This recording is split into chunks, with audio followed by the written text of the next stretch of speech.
The other jaw will be free to move. So to make that happen, I have to figure out how I'm going to hinge this. And if I were to hinge it here at this point, I would have to cut away a little bit of an angle here so this could open up. I've got a couple different ideas here for hinging this jaw. One of them is to use these straps. I have two of these. I could bevel this block a little bit here, and then this would hinge the jaw. If I use a standard door hinge like this, I'm going to have to put the hinge on the inside here so it doesn't interfere with my through bolt. Now I found this stainless steel wing nut, washer, standard washer, and a carriage bolt. This will go in my block to allow for pivoting. I think I'm going to do this with the hinge. So I'm going to clean this hinge up and spray paint it. And I'm going to relieve the parts here so that the hinge can work. I'll position the hinge somewhere near the bottom. I'll need to bevel this at an angle so that it can open up without interfering with the base. And this has the advantage of all the screws will be going into grain properly. If I were to use these, then one of my screws has to go into an end grain, which isn't ideal. Although this is pretty interesting, I think I'm just going to use the hinge. So let me dig around and find some screws for the hinge and get the hinge refinished. This was originally a brass plated hinge, but it's actually steel, which is why it rusted. I don't remember what I saved this hinge from. I perhaps had it for years. So far I haven't had to buy any hardware, which is a good thing because it's Christmas Day. And I really can't buy any hardware today.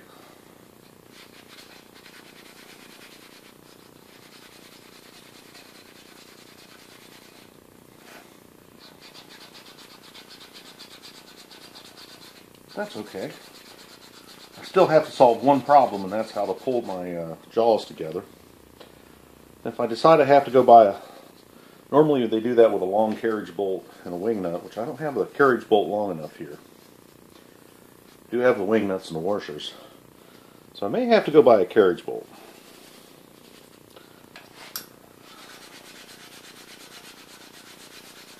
Which means I may not finish it today. But so far, I haven't spent anything. Now these sell for between $50 and $100. Really a pretty simple device. And in all fairness, the ones that I see advertised for sale, they're made out of maple and other hardwoods. And this one's going to be made out of pine, but pine is what I had. And I think that's quite adequate for the job. Dug through my screws, found 6 flathead screws. Now this hinge, these don't sit quite flush in them, so I'm going to take a countersink bit and machine the hinge so it'll fit the screws properly. We have our countersink bit. It's made to cut very slowly, unlike a drill bit.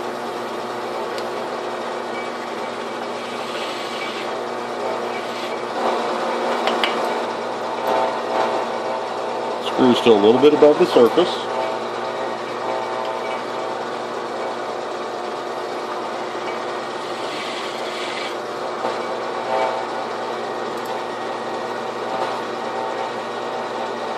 It's almost flush.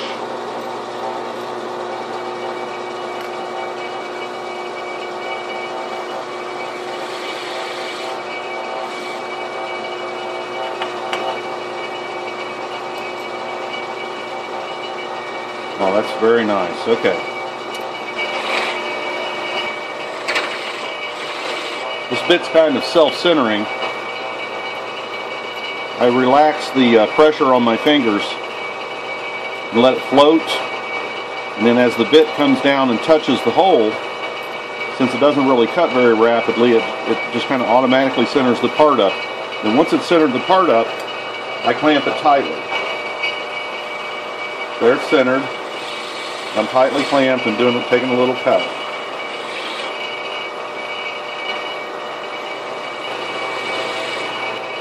This isn't absolutely necessary, but it makes for a more workmanlike job. Have some flat black paint here.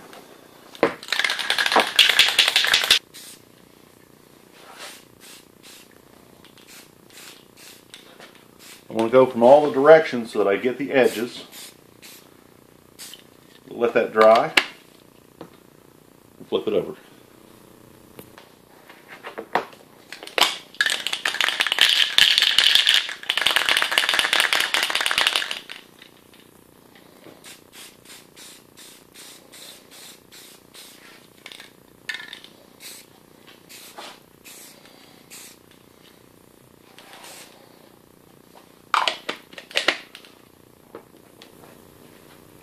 I'm going to round over the edges where my legs will cross this, so it's a little more comfortable. And this is 3.5 inches wide. I'm going to pick an area in the middle that's 4 inches wide to leave square.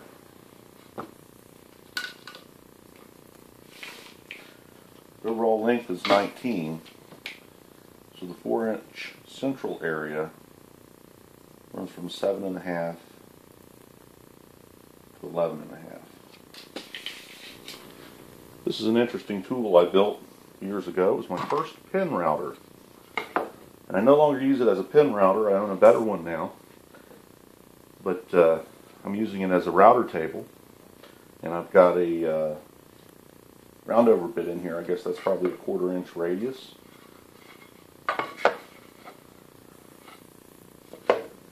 I'm going to work from the back side so I can see my marks.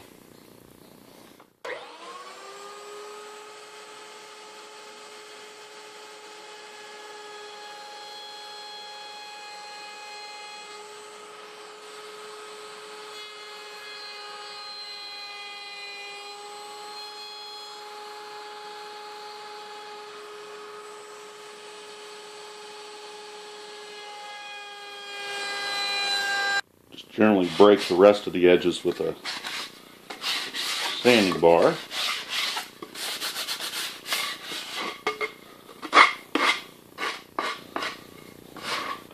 Go ahead and round over all of these on the router.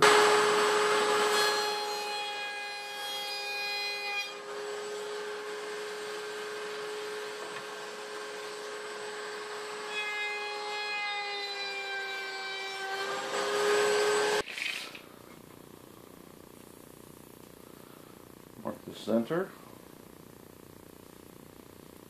just 9.5.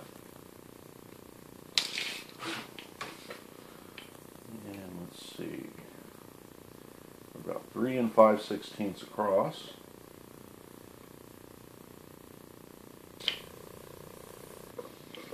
Mark the middle of my block. Okay, I'm going to square my drill press table. Lower this a little bit.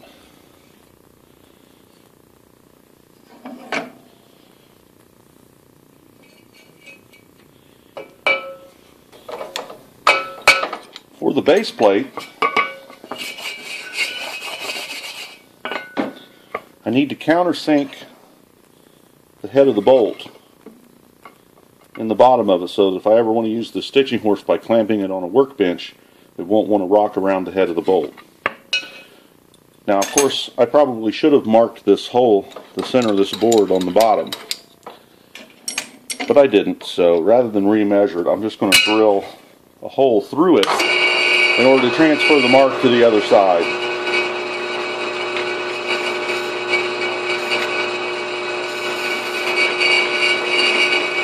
pocket for the head of the carriage bolt.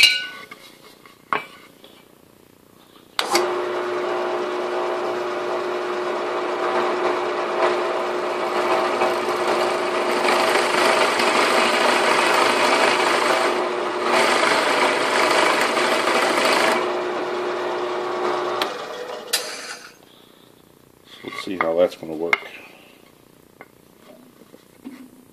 Yep, I believe that'll work fine.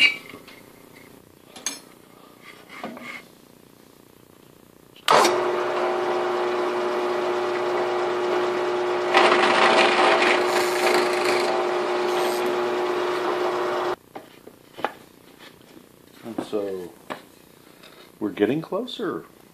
I have to attach one of these jaws permanently to the block, and that's what we'll do next. I thought it would add a nice detail if I rounded the top corners of this block.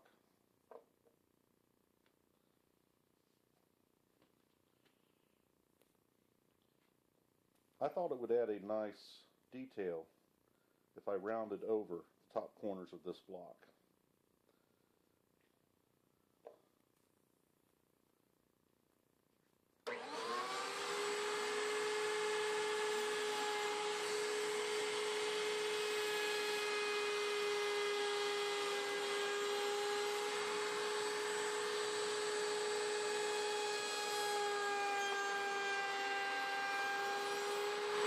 Next part, where I'm going to screw and glue one jaw to this block. I want to do this while it's clamped so I can hold it in perfect alignment so the screws don't misalign it. So I'm going to clamp it. I'm going to do this with a hand drill, or I guess a cordless drill. It's not a hand drill in the traditional sense.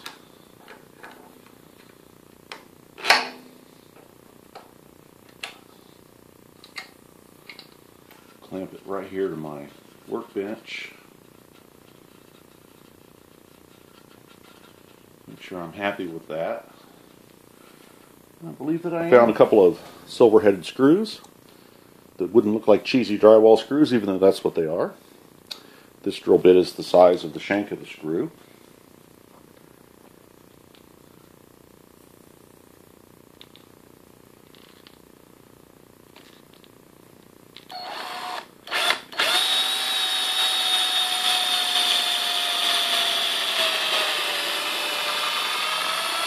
Not to worry, the bit isn't long enough to get into the top of the table saw. Ooh, the baby's warm. Okay.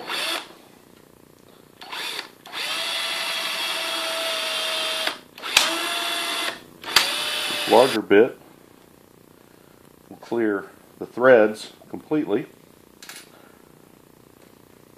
to let the screw slip through the top board. About 3/4 of an inch of bit there.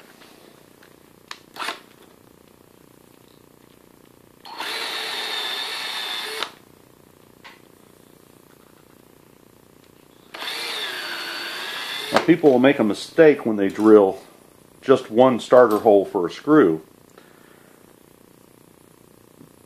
When you're squeezing the wood outward with the screw at both surfaces, it will make an anthill.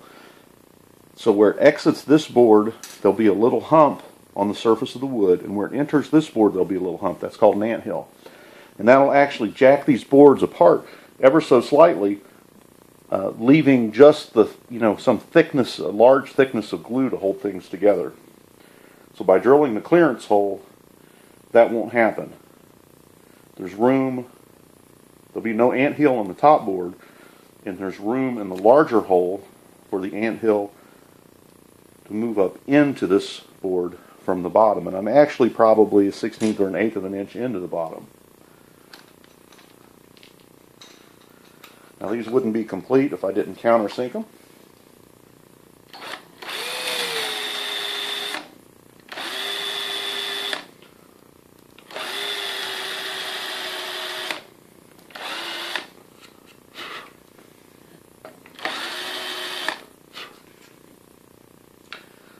the head fits in with the lip of it flush upside down like this. It'll be flush when we drive it in. Time to glue this up.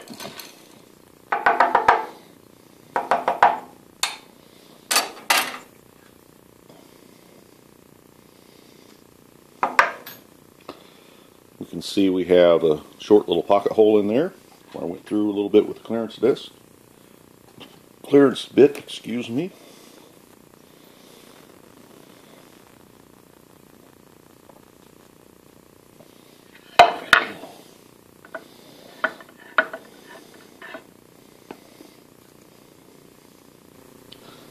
This is how to make something that will hold up for a lifetime.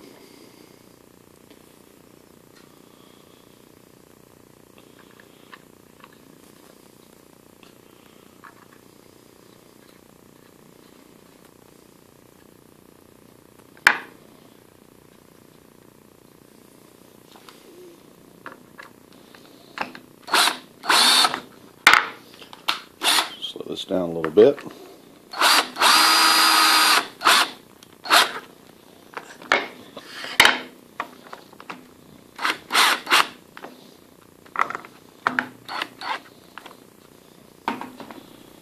In reorganizing my workshop, I haven't run across any of my chisels.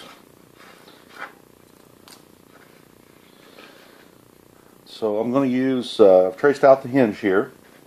I think I can use a plastic hammer and my pocket knife and cut this out.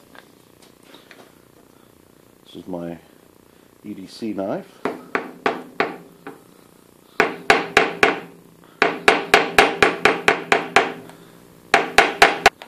There we go. This will get it carved out. Slowly but surely. Have to be careful I don't slip and jam this into me. Hard to beat a chisel.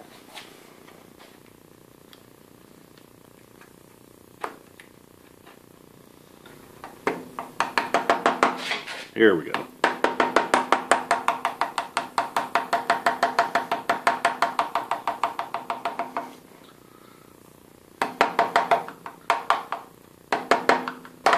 Note this is a plastic hammer.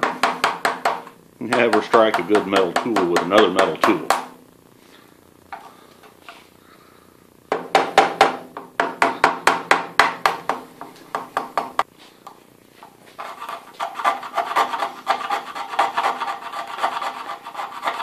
Well, scraping works really good.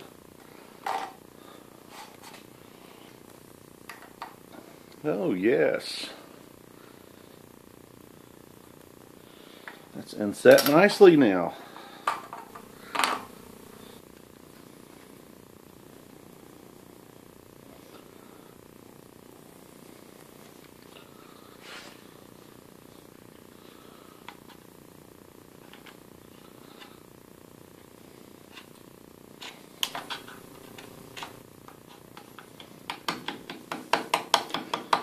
This wood's a little softer, a little newer.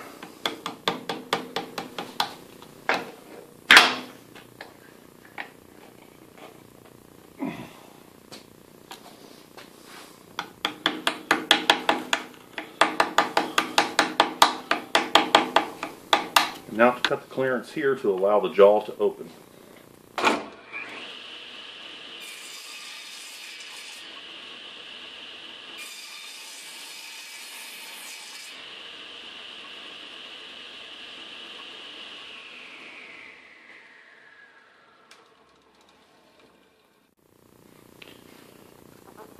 Now to install the hinge, use this piece of scrap to get the hinge even with the bottom of the block. Just going to eyeball these 16th inch pilot holes in the middle.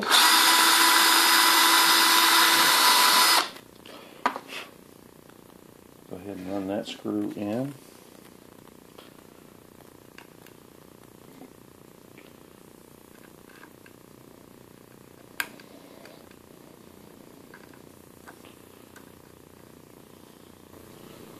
Yep, still in a good position.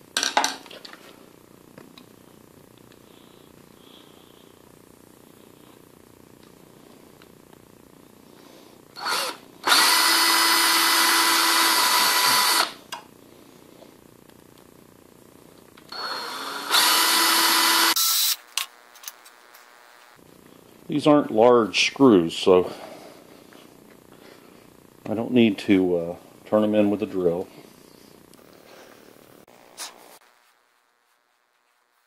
So there we go.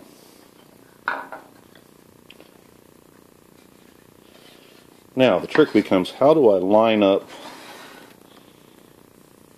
how do I get this in position and line this up so that my jaws are even?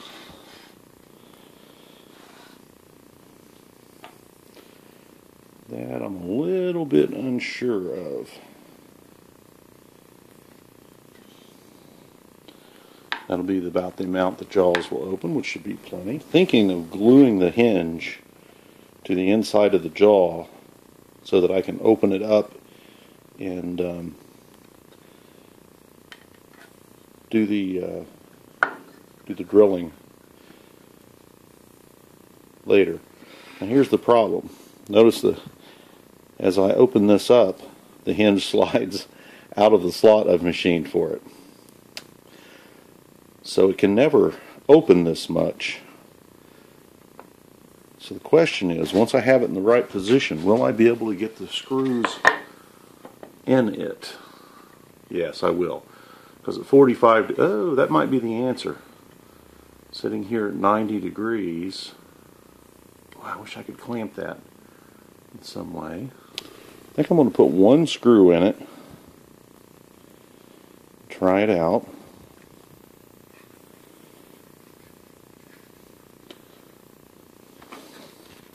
If I have to, I can fill the screw hole.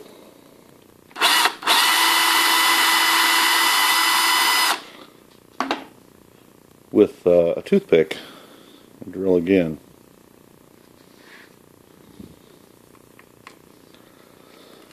I watched another video where a fellow made one of these, and he put the hinge on the outside of the jaw, and it solved some assembly question marks like this.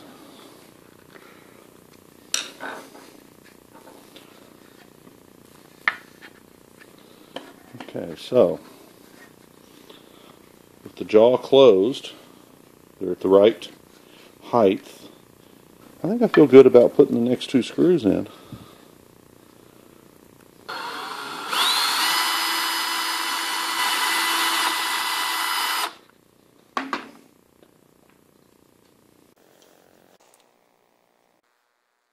don't know where I saved these screws from. Probably some hardware pack or consumer assembled furniture that we bought at one time. I don't know. Sure is nice to have an assortment of hardware. I wonder how many thousands of screws and fasteners and nuts and washers consumers throw out every year, only to run to the store to buy hardware for a later project.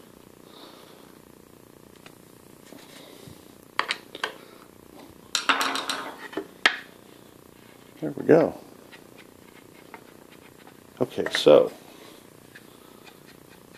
that's the only play that's in our jaws now, and that'll go away when we put the through bolt through. This is a fastener I'm going to have to buy. I don't have one here. So I've got this far enough along, I think it's time to put linseed oil on it.